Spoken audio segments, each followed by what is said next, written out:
Ordinarily, we think of emotions in terms of prototypical examples, though scientifically, emotions need to be defined. Emotions might best be considered as processes with identifiable stages. First, events are evaluated for their relevance to what is important to us. Next comes to an evaluation of the context. What can be done about the event? An emotion is a state of readiness for action, setting priorities and prompting plans. Accompanying it are components of bodily change, expression, and actions, or urges to action. Research on the relations between these components of emotions have shown that, although they do sometimes occur together, their linkage is loose. Sometimes an emotion experienced subjectively is accompanied by bodily change and expression, sometimes not. One possibility is that the cognitive, bodily, and expressive aspect of emotion have different functions. The central aspect of emotions, however, is change in readiness that gives priority to some goals and plans rather than others, and that mediates social relationships. Different emotional phenomena have different time courses. This is very important. I see many Chinese would like to play with other people's emotions. They would just discourage you. They would just suddenly betray you. They would just suddenly teasing you, and they would gloat about how you look when they did such things to you. But they don't know the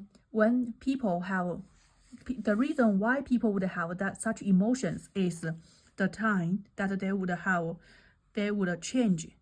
They would change in their readiness. Maybe before that, this person is very trust them, respect them. Now they just betrayed them, so they are going to change their attitudes to them in the future. So who is going to have to be sad? It is those Chinese who betrayed others.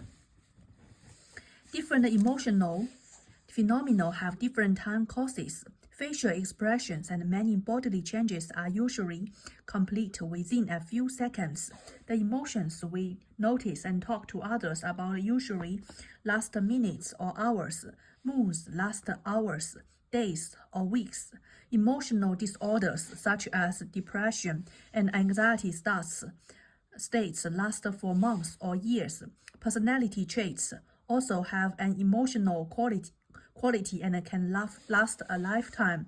I think this word is very profound, as we can have psychological traumas in our life that those emotion things has so deeply influenced ourselves.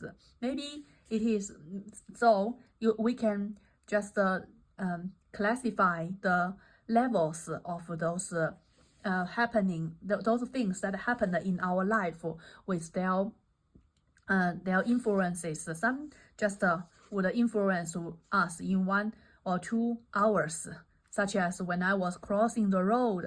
Oh, a car suddenly passing by. Oh, I was so shocked, and I might be killed at that moment. So this might be lasting for 1 or 2 days, and other traumas may be more deep, then last for longer. Maybe I actually being almost killed by the car. I hit by it and my legs are broken, or my bodies are broken. Then that trauma would last longer and much longer. Or other people or someone you trusted so much that suddenly betrayed you, laughed at you, and or maybe you have a breakup with a very good friend that you have loved so much, or just a breakup with your parents.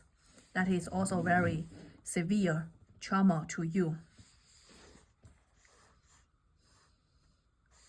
One of the unresolved issues in emotion research is what emotions are made up of. One view is that they are made up of components that are not themselves emotions, such as appraisals and pieces of expression. If this were the case, it would help understand how different cultures prioritize and name different bundles of such components. The other view is that, okay, the first one view is that what our emotions are made up of. How can I dissolve my emotions if now I have mental illness that I am so angry that about Chinese, I want those people get a miserable life, and then I just hurt myself to make myself useless to them, not beneficial to them. And what would happen then?